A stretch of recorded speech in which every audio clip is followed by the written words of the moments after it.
सबसे पहले मालविका अविनाश जी, मैं आपसे जानना चाहूंगा क्योंकि अब कर्नाटक हाईकोर्ट में अंतरिम आदेश जो है वो आ चुका है कि जब तक फाइनल फैसला नहीं आ जाता तब तक लड़कियां जो हैं वो किसी भी तरह के धार्मिक पहनावे से बचें और स्कूल जाएं।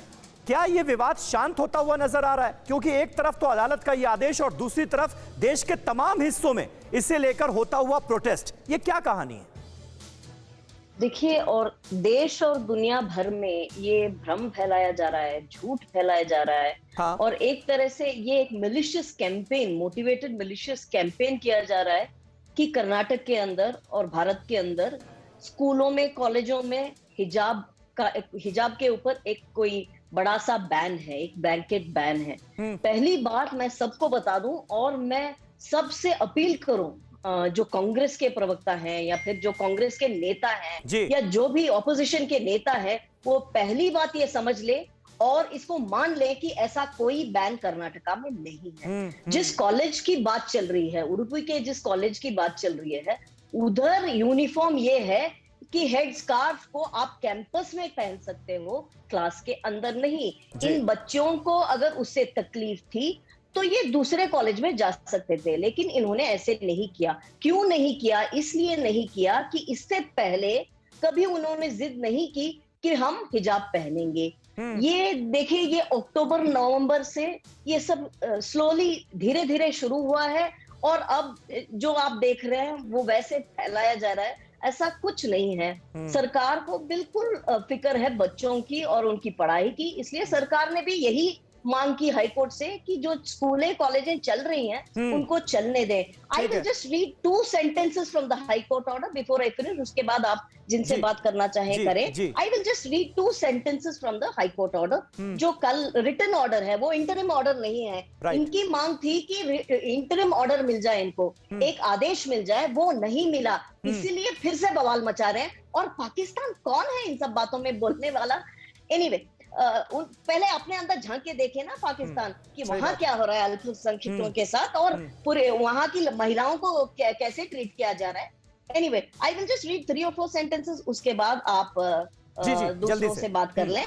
It hardly needs to be mentioned that ours is a country of plural cultures, says the judge, religions and languages.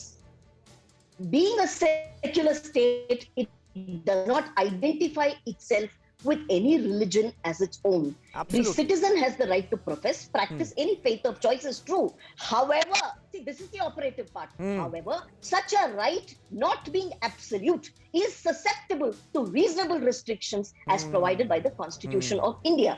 इसलिए कोर्ट ने कहा है कि ना आप भगवा पहन के जा सकते हैं, ना आप हिजाब पहन के जा सकते हैं। जो यूनिफॉर्म है फॉलो करो। अगर हिजाब आपको पहनना ही है तो आप दूसरे कॉलेज में जाओ जहां पे अलाउड है। इस कॉलेज में यही यूनिफॉर्म है और यूनिफॉर्म को फॉलो करने में क्या दिक्कत है? ठीक है, मैं समझ गया। यूनिफॉर्मिटी की बात की जा रही है। साधना भारती जी, इसमें क्या ऐतराज है? क्योंकि थोड़ी देर पहले कर्नाटक के एजुकेशन मिनिस्टर जो हैं वो भी मेरे साथ मौजूद थे और उन्होंने कहा कि पहले ये जो 6 लड़कियां अभी हिजाब पहनकर आने के लिए आंदोलन करती हुई नजर आ रही हैं, पहले की तमाम तस्वीरें देख लीजिए, तमाम रिकॉर्ड्स देख लीजिए, ये लड़कियां भी बिना हिजाब के ही आती थी। लेकिन अब ऐसा लग रहा है कि किसी ने इनको भड़काया, उसके बाद ये हिजाब को लेकर आंदोलनरत नजर आ रही हैं। आदरणीय समीर जी, मैं आशा करती हूँ कि जितना समय आपने भाजपा प्रवक्ता को दिया है, मुझे शांतिपूर्ण तरीके से उतना ही समय देंगे अपनी बात रखने के लिए।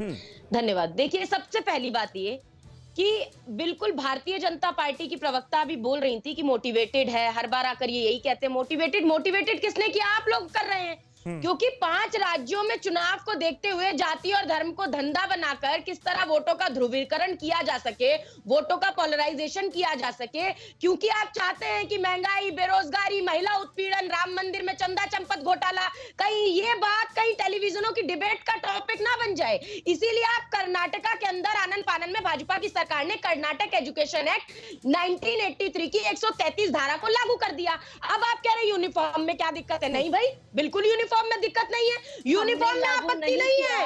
अरे आप बीच में मत बोलिए मैडम, बीच में मत बोलिए। एक मिनट, साधना जी, आपकी की बात को लेकर एक काउंटर है। साधना जी, अपनी बात कंप्लीट कीजिएगा, आप पूरा मौका देंगे आपको। सुनिए, ये 1983 आपके मुंह से भी क्या निकला? 1983 का एक्ट है और उस वक्त कर्नाटक हाँ। में कांग्रेस की सरकार थी जब ये नियम आया था। अब नियम अगर लागू कराया ठीक जा रहा है है। तो उसमें दिक्कत क्या हो गई?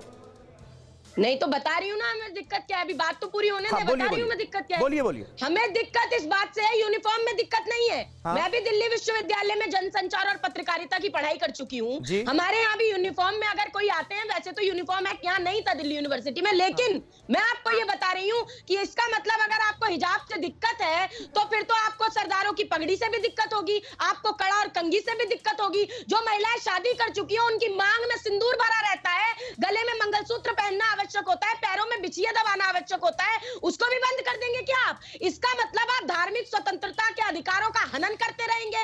और क्योंकि ये कर्नाटक में हुआ, लेकिन उत्तर प्रदेश सहित 5 राज्यों में चुनाव है, आप हार की तरफ है, ना महिला उत्पीड़न को देखते हैं। मैंने पूछा था, पिछली बार भी यही मैडम थी एक और चैनल पर, साधना मैंने पूछा भारती इनसे, जी, लेकिन बुलंदशहर के यूनिफॉर्मिटी अंदर नाम की कोई महिला के चीज साथ होगी ना गलत स्कूल के नहीं। अंदर। एक मिनट, एक अरे तो मिनट, यूनिफॉर्म अरे के भाई लिए अब आप मना इतना क्यों कर बोल रहा है नहीं। कोई? साधना जी, यूनिफॉर्म 10 के लिए + 2 किसने तक, मना किया, एक मिनट समीर सुनिए जी? सुनिए, साधना भारती जी, 10 + 2 तक स्कूल बिल्कुल। के नियम कायदे फॉलो करने होते हैं ना, चाहे कोई भी छात्र छात्राएं किसी भी रिलीजन से ताल्लुक रखते हो। कॉलेज में आप क्या पहने क्या ना पहने वहां ड्रेस कोड नहीं होता, लेकिन 10 + 2 तक तो हम सबने यूनिफॉर्म ड्रेस कोड फॉलो किया है ना। बिल्कुल, अब कोई उसमें बुर्का पहनकर आएगा, कोई भगवा पट्टा पहनकर आ जाएगा।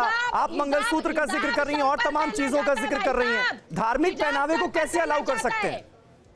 क्यों आप पगड़ी को अलाउ करते हैं ना, कड़ी कंगा को अलाउ करते हैं? ठीक है, तो वो नहीं इंटीग्रल करते पार्ट हो। है, तो वो नहीं, सिखिज्म का अच्छा, इंटीग्रल पार्ट है। नहीं। मेरे साथ मौजूद तो हैं सर फिरोज पहना बख्त अहमद जाता है साहब। हिजाब। ठीक ये है साधना जी, तसल्ली से आपने वक्त लिया, अपनी बात रखी। फिक्र आपकी, सोमवार से शुक्रवार रात 9 बजे सिर्फ TV9 भारतवर्ष पर।